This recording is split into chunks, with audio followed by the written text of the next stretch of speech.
saudara, kita mau bersyukur atas anugerah Tuhan yang boleh kita alami setiap hari. Sebentar kami ingin mau ibadah, mari kita bersatu dalam doa. Tuhan Yesus, Allah Bapa kami, terima kasih Tuhan untuk segala penyertaan-Mu.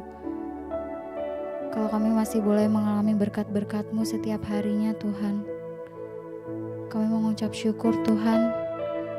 Dan siang hari ini kami mau datang kepadamu membawa seluruh penyembahan kami Tuhan. Hadirlah di tengah kami Bapa. Biarlah pujian kami menjadi persembahan yang harum bagi Engkau. Kami percaya Engkau Tuhan yang sanggup. Engkau sanggup menaklukkan segala perkara di hidup kami. Engkau juga turut bekerja dalam segala hal untuk mendatangkan kebaikan bagi setiap kami Tuhan. Dalam segala perkara kami tahu Engkau ada bersama dengan kami. Mari saudara kita naikkan pujian ini dari awal. Dalam segala perkara. Dalam segala perkara kami tahu Engkau ada Bapa.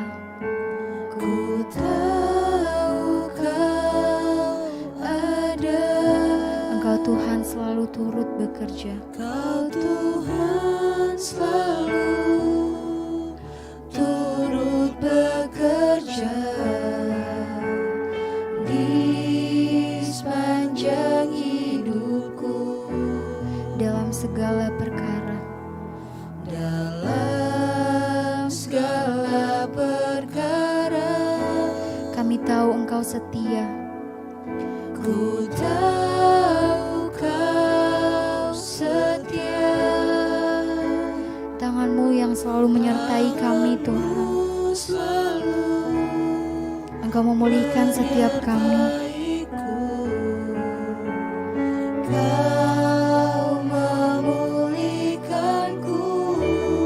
Ku percaya Kau Tuhan yang sanggup menaklukkan semua perkaraku. Engkau turut bekerja dalam segala hal di hidup kami.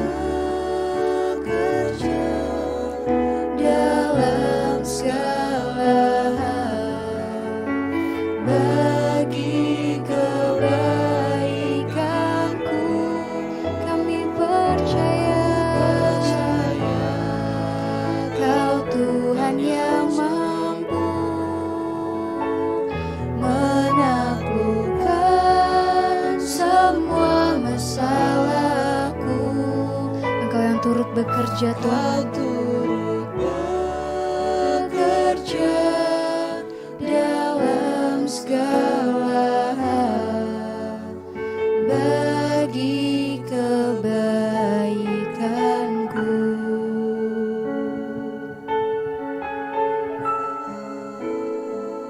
Dalam segala perkara kami tahu Engkau ada Bapa. Dalam segala perkara ku tahu Kau ada. Engkau Tuhan yang selalu turut bekerja. Kau Tuhan selalu turut bekerja di sepanjang hidupku. Dalam segala perkara ku tahu Kau setia. Tangan-Mu yang selalu menyertai kami. Tangan-Mu selalu Bahkan Kau juga memulihkan setiap kami Tuhan. Kau memulihkanku. Kami percaya, ku percaya Kau Tuhan yang sanggup Tuhan yang sanggup menaklukkan setiap perkara kami Bapa. Engkau yang turut bekerja dalam segala hal di hidup kami. Dalam segala hal bagi kebaikanku, ku percaya Kau Tuhan yang mampu menaklukkan semua masalahku. Kau turut bekerja dalam segala hal bagi kebaikanku. Ku percaya Kau Tuhan yang sanggup menaklukkan. Engkau Tuhan yang sanggup menaklukkan semua perkara kami Tuhan. Bahkan Engkau yang turut bekerja untuk mendatangkan kebaikan bagi setiap kami. Dalam segala hal bagi kebaikanku, ku percaya Kau Tuhan yang mampu. Engkau Tuhan yang mampu menaklukkan semua masalah kami Tuhan. Engkau yang turut bekerja dalam setiap masalah kami untuk mendatangkan kebaikan bagi setiap kami. Dalam segala hal bagi kebaikanku, bagi kebaikanku, bagi kebaikanku. Engkau yang lebih tahu yang terbaik bagi kami Tuhan.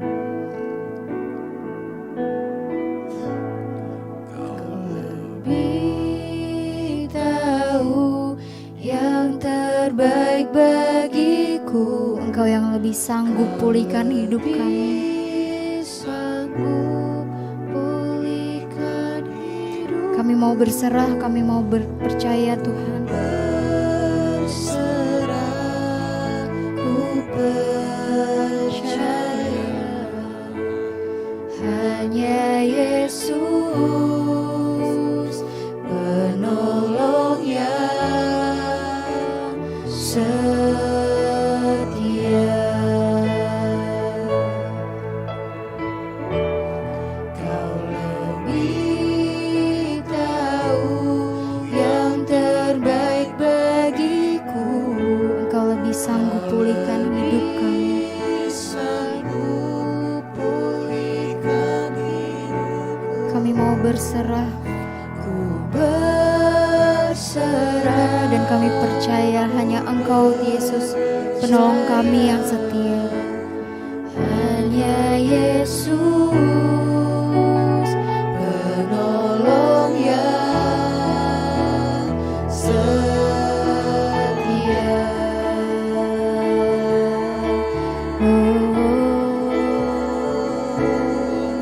Penolong kami yang setia, hanya Yesus. Haleluya, haleluya. Penolongku yang setia, Yesus. Lebih tahu yang terbaik bagiku. Kau lebih sanggup pulihkan hidupku. Kami mau berserah, kami mau percaya Tuhan. Berserah, ku percaya hanya Yesus penolong yang setia.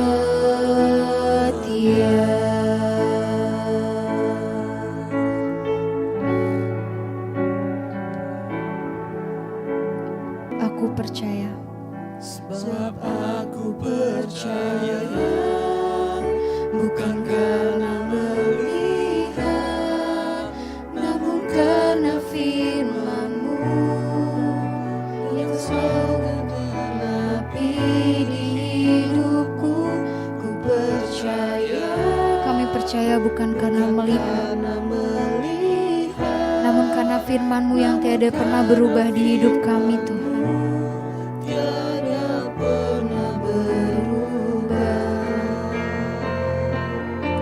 Sebab aku percaya, Sebab aku percaya, bukan karena melihat, namun karena firman-Mu yang selalu digenapi di hidupku. Ku percaya, bukan karena melihat, namun karena firman-Mu tiada pernah berubah bagi setiap hidup kami. tiada pernah berubah. Sebab kami mau percaya, Tuhan, Percaya, bukan karena kami melihat, karena melihat, namun karena firman-Mu yang selalu digenapi di setiap hidup kami. yang selalu digenapi di hidupku. Ku percaya, bukan karena melihat, namun karena firman-Mu tiada pernah berubah.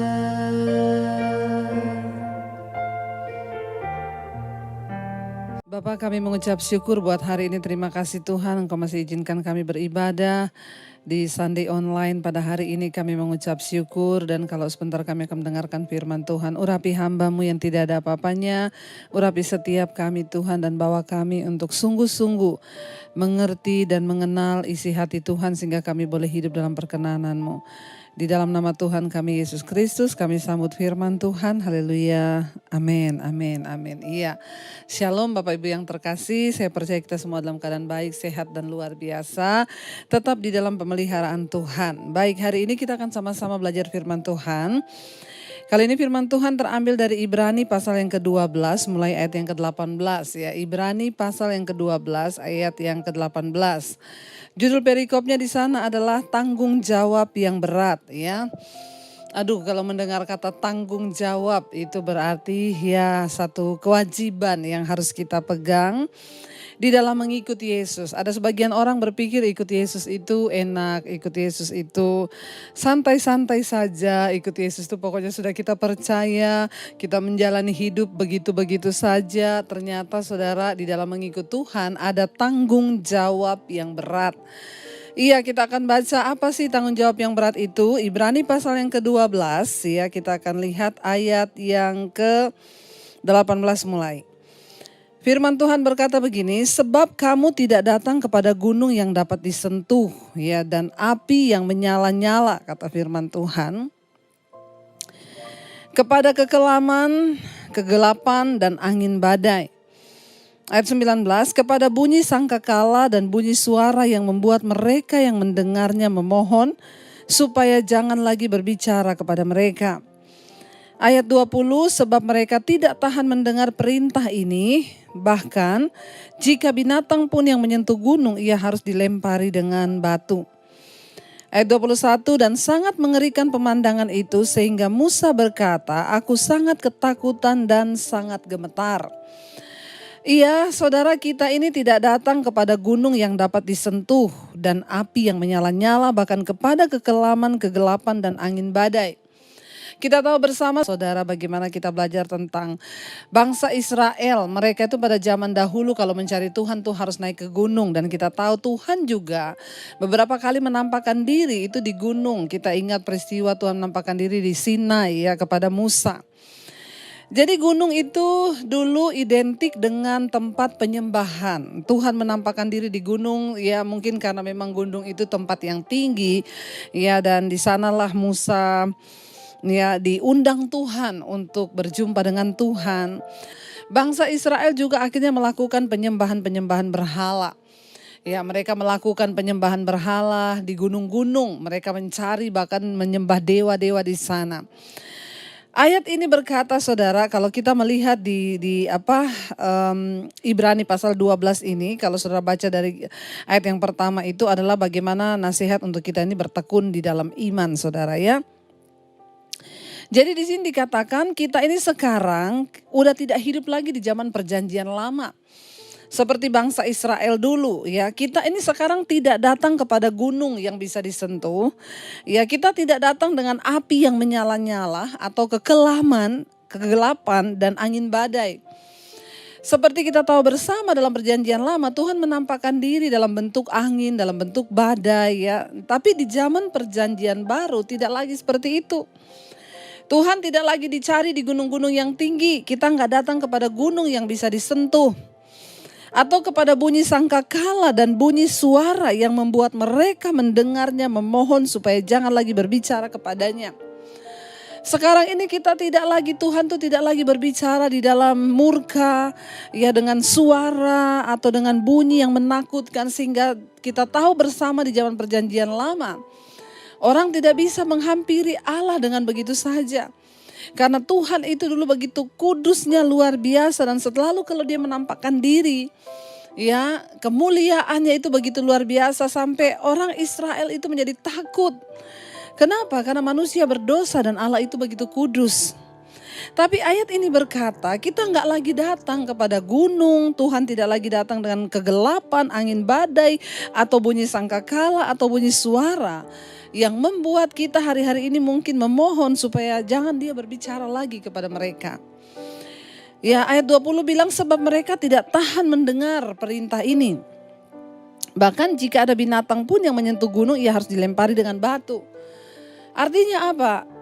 Kitab Ibrani ini sedang menerangkan kepada kita sebuah konsep tentang bagaimana kita menyembah Tuhan. Di zaman perjanjian baru kita tidak lagi melakukan hal-hal itu. Ya, Allah itu bukan sesuatu yang susah lagi untuk dijangkau. Orang gak perlu naik ke gunung untuk mencari Tuhan. Ya, tidak perlu lagi badai dulu datang baru Tuhan itu datang. Ya, ayat 21 berkata, dan sangat mengerikan pemandangan itu sehingga Musa berkata, aku sangat ketakutan dan sangat gemetar. Tuhan di dalam perjanjian lama itu menjadi sesuatu yang mengerikan dengan murkanya. Ya, bahkan Musa berkata dia sangat ketakutan dan gemetar ketika harus berhadapan dengan Tuhan. Ayat 22 berkata di sana, tetapi kamu ini sekarang kita ini sudah datang ke Bukit Sion, ke kota Allah yang hidup, Yerusalem sorgawi dan kepada beribu-ribu malaikat suatu kumpulan yang meriah. Kita sekarang sudah datang kepada Sion, Bukit Sion ya. Berbicara tentang satu tempat kemurahan, zaman perjanjian baru itu dengan kedatangan Kristus ke dalam dunia.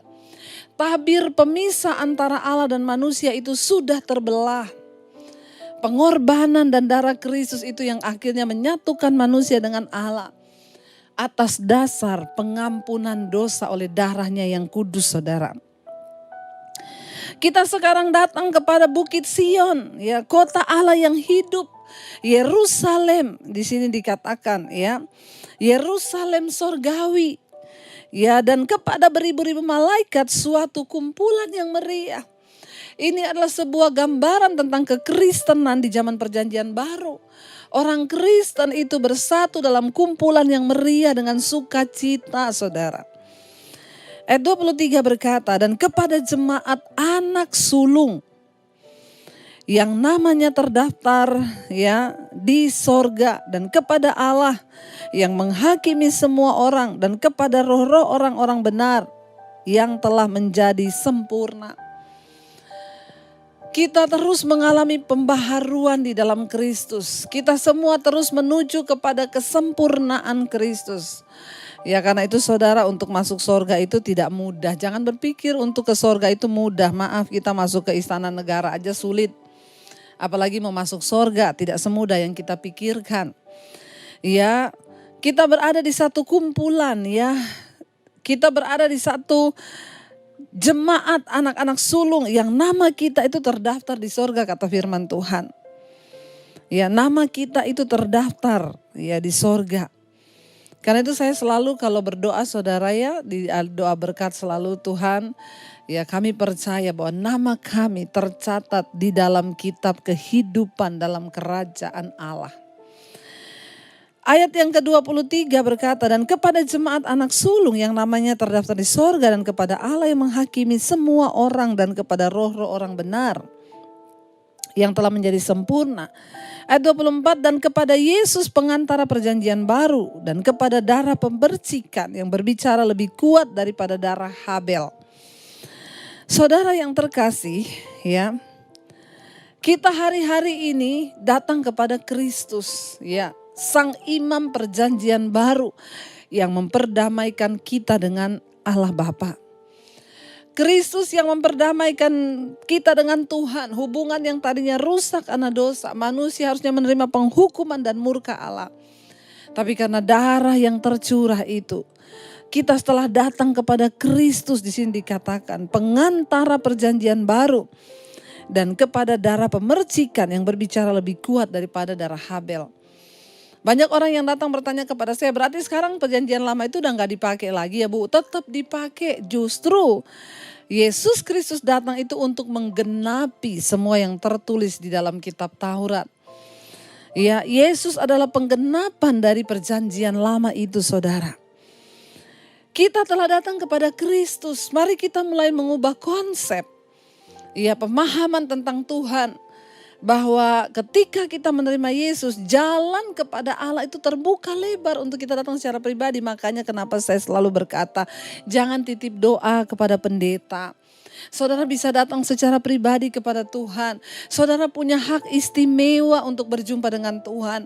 Saudara gak perlu titip doa. Mari kita semua mengalami Tuhan secara pribadi. Karena kedatangan Kristus, bahkan kematiannya di atas kayu salib, membawa jaminan dia adalah imam pengantara perjanjian baru. Yang akan membawa setiap kita, saudara. Banyak orang yang datang pada saya bertanya, Bu, saya ini banyak dosa. Saya jatuh bangun dalam dosa, apakah Tuhan menerima saya dan apakah saya boleh datang kepada Tuhan? Saya bilang yes. Tuhan itu menerima orang yang mau bertobat. Selama kita mau bertobat, Tuhan pasti akan menerima kita. Dia Tuhan yang tidak bisa kita permainkan. Dia Allah yang mutlak. Kalau dia berkata dosa adalah penghukuman, maka itu akan terjadi. Tuhan pegang janjinya. Dia adalah Allah yang komitmen dengan apa yang dia katakan. Tetapi puji Tuhan, dia juga Allah yang penuh dengan kasih setia, yang selalu memberi dan menunggu kita untuk bertobat sebelum murka itu dijatuhkan atas hidup kita, saudara.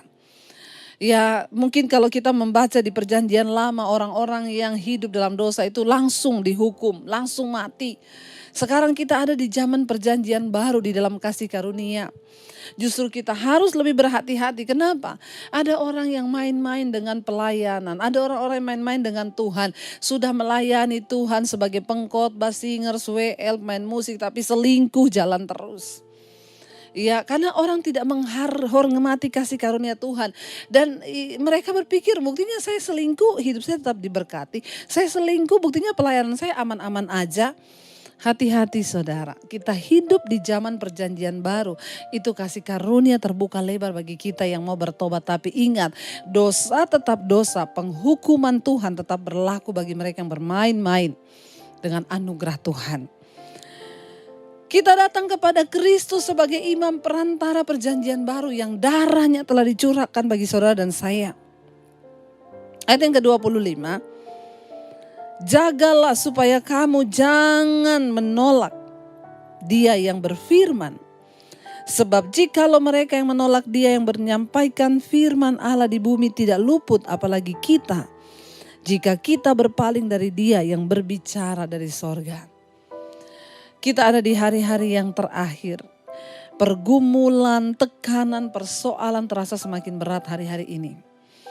Tapi satu hal Tuhan ingatkan kita saudara hari ini. Dia berkata, tetapi ya waspada saudara. Tetapi jagalah supaya kamu jangan menolak Dia. Kita memang hidup di zaman kasih karunia, bukan lagi di gunung, bukan lagi pada angin badai, bukan lagi pada murka Tuhan yang bisa datang kapan saja berbicara sehingga bangsa Israel menjadi ketakutan. Kita datang kepada kasih karunia Allah yang sudah menerima kita apa adanya. Tetapi ayat ini berkata, jagalah supaya kamu jangan menolak Dia yang berfirman. Hari-hari ini mungkin saudara berkata, saya gak pernah menolak Tuhan Bu, saya ibadah setiap hari Minggu Bu. Saya gak pernah menolak Tuhan Bu, saya mendengarkan firman, bahkan saya setia misbah doa. Orang yang menolak Tuhan bisa jadi dia masih datang kepada Tuhan. Orang yang menolak Tuhan bisa jadi dia masih bergereja, bahkan masih pelayanan. Tapi ketika kita tidak hidup sesuai dengan firman, ketika kita tidak taat dengan apa yang difirmankan dan aturan hukum kebenaran yang berlaku, maka itu artinya saudara, kita sudah menolak Dia yang berfirman. Ya, orang itu bisa saja saudara, kita misalnya kita punya kenalan, kita punya teman.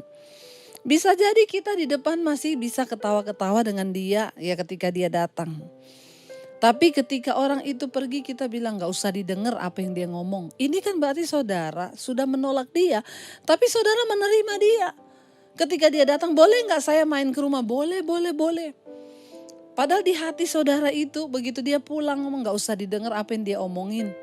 Yaitu orang omong kosong. Anda menerima tapi Anda menolak semua perkataannya, entah karena apa. Demikian hubungan banyak orang Kristen dengan Tuhan hari-hari ini.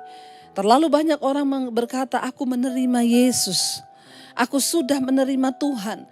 Tetapi ada begitu banyak orang yang berkata menerima tapi hatinya menolak Tuhan. Dengan cara apa? Dengan cara kita gak mendengar firman-Nya. Dengan cara apa? Kita tidak taat melakukan firman-Nya. Ayat ini mengingatkan kita, jagalah supaya kamu jangan menolak Dia.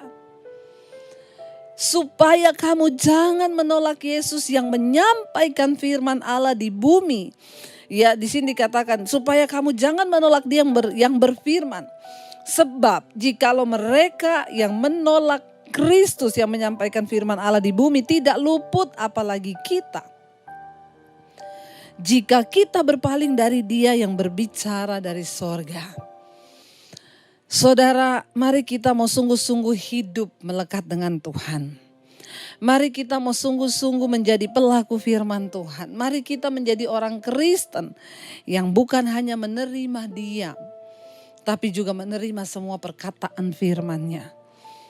Yesus berkata, orang yang mengaku mengasihi aku, dia menuruti segala perintah-perintahku. Apabila engkau berkata engkau mengasihi aku, itu artinya engkau menuruti firman-Ku. Ya, bukan soal hebat pelayanan kita, bukan soal apa yang kita lakukan, apa yang kita buat, bukan soal berapa banyak perpuluhan yang kau berikan, bukan soal engkau memberikan buah sulung, bukan soal engkau memberikan persembahanmu, bukan.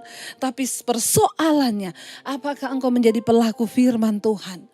Engkau mendengar firman itu dan engkau taat kepada firman itu, artinya engkau menerima Dia dan tidak menolak Dia. Karena itu ayat ini jelas berkata, jagalah supaya kamu jangan menolak Dia yang berfirman.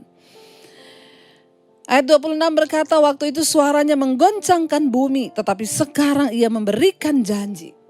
Satu kali lagi, aku akan menggoncangkan bukan hanya bumi saja, melainkan langit juga.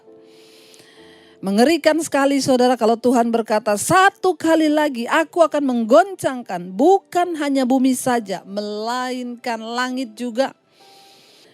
Ayat 26 berkata, ayat 27. Ungkapan satu kali lagi menunjuk kepada perubahan pada apa yang dapat digoncangkan. Karena Ia dijadikan supaya tinggal tetap apa yang tidak tergoncangkan. Ungkapan satu kali lagi itu menunjuk pada perubahan pada apa yang dapat digoncang. Kalau hari-hari ini iman kita tergoncang, maka Tuhan bilang satu kali lagi aku akan goncangkan. Kalau hari-hari ini rasa percayamu pada Tuhan tergoncang, maka Tuhan bilang satu kali lagi aku akan goncangkan. sampai tertinggal satu umat yang tidak tergoncangkan. Mari kita mau punya daya percaya dan penyerahan total kepada Tuhan hari-hari ini. Sebab kita manusia, kita tidak punya kelebihan apa-apa. Bahkan kita gak bisa tahu apa yang akan terjadi 1 menit ke depan. Satu saat kita semua akan digoncang, ya, supaya tertinggal satu umat yang tidak tergoncang. Ayat 28 berkata, jadi karena kita menerima kerajaan yang tidak tergoncangkan, marilah kita mengucap syukur dan beribadah kepada Allah menurut cara yang berkenan kepadanya dengan hormat dan takut. Ayat 29, sebab Allah kita adalah api yang menghanguskan. Mari saudara, kita sudah dijanjikan kerajaan yang tidak tergoncang. Dan untuk bisa masuk ke sana itu tidak mudah. Maka kita harus terbukti dulu sebagai orang yang tidak tergoncang. Sebagai orang yang terus berpegang pada iman dan pengharapan kepada Tuhan. Itu yang Tuhan mau. Karena itu hari ini saudara, kita akan sama-sama masuk dalam perjamuan kudus. Saya mengajak setiap kita, saya berikan saudara waktu untuk mempersiapkan perjamuan kudus. Saudara boleh ambil roti, kalau saudara tidak punya sirup boleh pakai teh. Atau kalau memang tidak ada boleh air putih. Karena semua terjadi dengan iman kita. Mari kita sungguh-sungguh menghargai pengorbanan darah Kristus yang sudah membawa kita menjadi imam perantara perjanjian baru. Mari kita hargai semua kasih karunia Tuhan itu. Dengan cara kita mengakui setiap dosa sebelum memasuki perjamuan kudus. Akui semua dosa. Saudara yang terikat dengan persinahan, kenajisan, perselingkuhan, homoseksual, lesbian. Saudara yang terikat dengan kepahitan, kekecewaan. Saudara yang terikat dengan amarah, kebencian. Mari kita datang mengaku di hadapan Tuhan. Dan kita minta Tuhan berikan kita kekuatan untuk bisa hidup di dalam perkenanan Tuhan. Karena hanya darah Yesuslah yang sanggup untuk memberikan kita jaminan untuk masuk kepada kehidupan yang tidak tergoncang itu. Mari kita siapkan hati kita saudara. Terima kasih Tuhan, Engkau masih mengizinkan kami untuk memasuki perjamuan kudus pada hari ini. Kami tahu semua karena anugerah-Mu, bahkan kalau kami masih hidup, masih ada, sehat, tidak kurang suatu apapun, bahkan mungkin ada yang sakit. Kami tetap bersyukur, terima kasih. Kami menyatu dengan tubuh dan darah-Mu pada hari ini Bapa. Karena itu membawa kehidupan kekal bagi kami. Mari katakan bersama saudara. Darah-Mu Yesus sucikan aku. Darah-Mu Yesus bebaskanku. Katakan darah-Mu. Yes Tuhan, ubahkan hidup kami. Kami bersyukur. Kami jadi baru lebih lagi. Katakan darah-Mu Yesus. Darah-Mu Yesus sucikan aku. Darah-Mu Yesus bebaskanku. Darah-Mu Yesus ubahkan hidup kami Tuhan. Ku dijadikan. Mari bangkit berdiri bersama saudara. Katakan sekali lagi. Darah-Mu Yesus sucikan. Engkau yang sucikan kami dengan darah-Mu yang kudus ya Tuhan. Engkau bebaskan kami Yesus.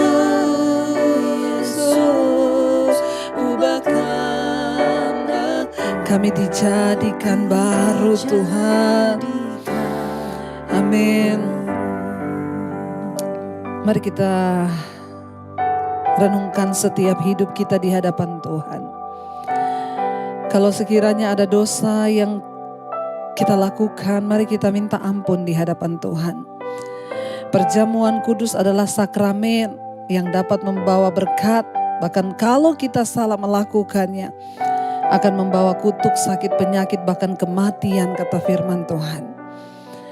Mari kita menghormati darah Kristus atas hidup kita. Datang pada Yesus sebagai perantara imam perjanjian baru yang dapat menyucikan dan menguduskan kita dengan darahnya yang kudus, dengan tubuhnya yang terpecah.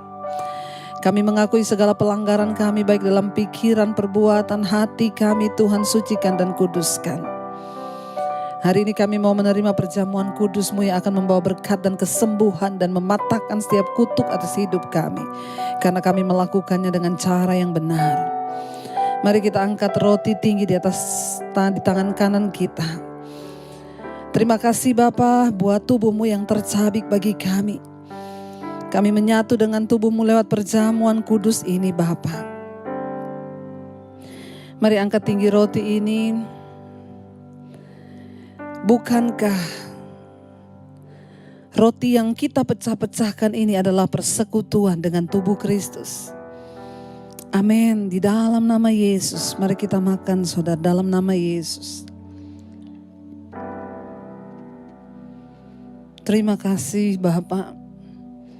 Mari angkat tinggi cawan di tangan kanan kita. Terima kasih buat darah yang tercurah. Terima kasih buat cawan perjanjian baru yang dimateraikan atas kami di dalam nama Yesus. Terima kasih karena kematian-Mu di atas kayu salib itu menanggung setiap kesakitan di tubuh kami, menanggung setiap penderitaan, bahkan kematian kekal yang harusnya kami alami, digantikan dengan keselamatan kekal karena darah yang tercurah. Bahkan kami juga tahu dan percaya darah ini bukan hanya dicurahkan bagi kami, tapi darah ini juga tercurah bagi keluarga kami yang belum mengenal Engkau Tuhan. Darah ini juga tercurah bagi suami, istri, anak-anak, kakak, adik, orang tua kami yang belum bertobat. Darah ini juga tercurah bagi bangsa kami. Kami bersyukur Tuhan buat darah-Mu. Terima kasih. Terima kasih Yesus. Mari kita angkat tinggi cawan di tangan kanan kita. Saudara, bukankah cawan pengucapan syukur yang atasnya kita ucapkan syukur adalah persekutuan dengan darah Kristus? Mari kita minum di dalam nama Yesus. Dalam nama Yesus.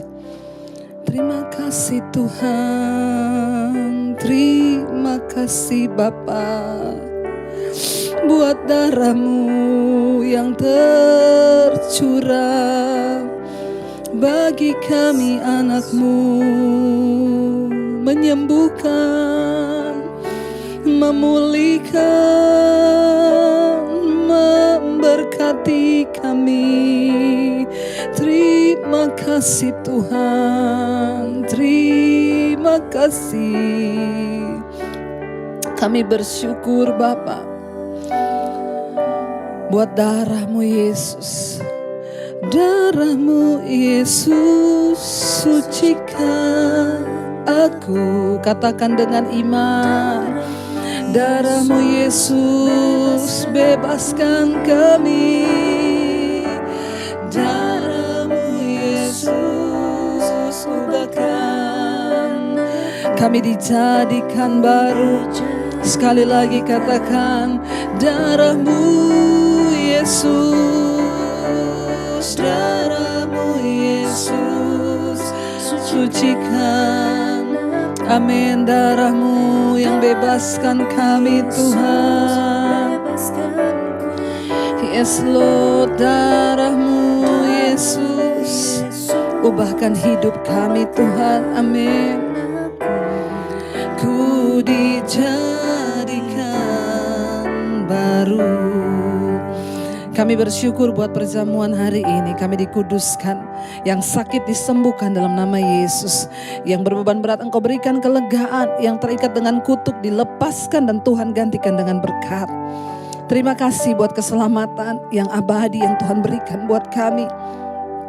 Kami tidak takut lagi karena kami tidak datang pada gunung, pada api yang menghanguskan, pada badai yang berbicara yang membuat kami jadi takut. Tapi kami datang kepada Imam Perjanjian Baru, Yesus Kristus yang menyelamatkan kami oleh kasih karunia. Namun kami mau Tuhan, kami mau belajar untuk tidak menolak Engkau, tidak menolak firman-Mu dalam hidup kami. Berkati setiap umat-Mu hari ini yang beribadah. Sucikan dan kuduskan hidup mereka dan bawa mereka dalam perkenanan-Mu. Semua mereka yang menghadapi masalah, beban berat, Tuhan, Engkau turut bekerja mendatangkan kebaikan. Kami juga percaya Tuhan memberkati bangsa kami, Indonesia, Bapak Presiden Jokowi, wakilnya dan seluruh jajaran kabinet yang ada. Lawatan Tuhan turun bagi bangsa kami Indonesia. Terima kasih buat hari ini. Kami membuka hati dan tangan kami untuk menerima berkat-Mu. Diberkatilah Engkau dalam kehidupan-Mu, diberkatilah rumah tangga-Mu, diberkati kesehatan-Mu, diberkati keuangan-Mu, diberkati keluar masuk-Mu, dan Engkau akan menjadi berkat bagi banyak orang. Karena itu terimalah kiranya berkat dari Allah Bapa, cinta kasih Tuhan Yesus Kristus, penyertaan Allah Roh Kudus menyertai hidup mulai dari hari ini bahkan sampai kali yang kedua. Tuhan Yesus datang menjemput kita semua, nama-Mu tercatat di dalam kitab kehidupan. Dalam nama Yesus yang percaya diberkati, katakan bersama, amin, amin. Tuhan memberkati. Shalom dan happy Sunday.